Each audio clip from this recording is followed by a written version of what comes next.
and welcome to this review of the 1968 George Romero cult classic, Night of the Living Dead. As always, I am Captain Jack Hammer, your host, and I thank you for joining me. In 1968, America found itself mired in the grip of social, political, and racial upheaval. The Vietnam War was exploding, and the body count was broadcast every night into the dubious comforts of our households.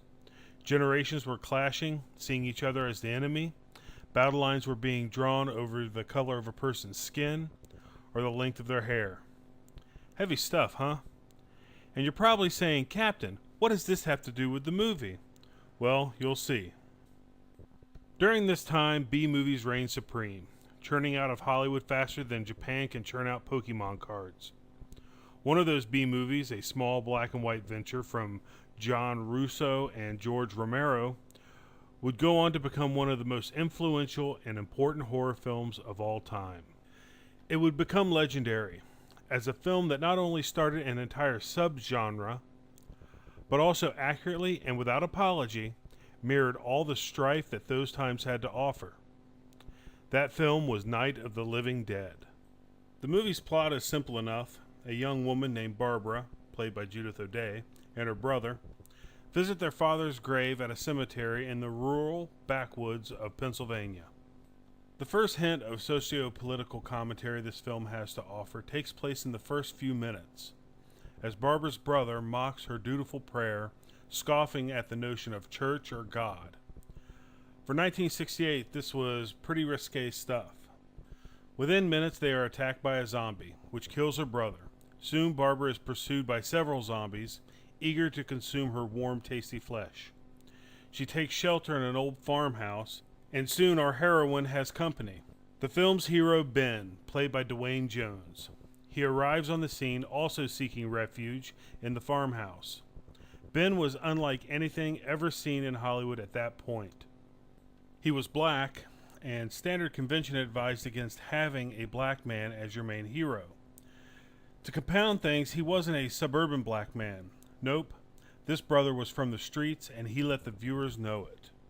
In the first 20 minutes of their scene together, Barbara is more scared of Ben than she is of the ghoulish army encamped outside the house. Again, Romero perfectly reflected the racial turmoil of the time. Soon they are joined by 5 other refugees from the nightmare, including Harry Cooper, played by Carl Hardman, who typifies the average white, middle-aged, xenophobic businessman of the era. His daughter Karen, played by Kara Scone, and his wife Helen, played by Marilyn Eastman, who's beginning for the first time in her life to question her husband's judgment and motives. Again, the movie speaks of deeper issues, touching on women's liberation and good old boy and old money values. Later in the movie, we deal with the issue of patricide, when the Cooper's daughter, Karen, who previously had been bitten by a zombie before they got to the farmhouse, dies, and then comes back as one of the Walking Dead, and kills and eats her mother and her father. After barricading themselves in the house, cabin fever soon begins to pick at the group, inflicting more damage than even the zombies can do, culminating in a desperate struggle against not only the cannibalistic hordes outside, but against each other as well. Perhaps the most memorable moment in Night of the Living Dead is the ending. Romero provides a conclusion so shocking and so unexpected that the critics of the era were unsure what to make of it. Audience reaction at the time was one of strong disbelief.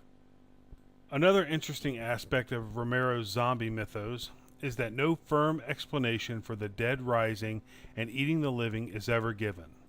In this film, it is speculated that a recent space probe returned from Venus may have caused the change due to background radiation.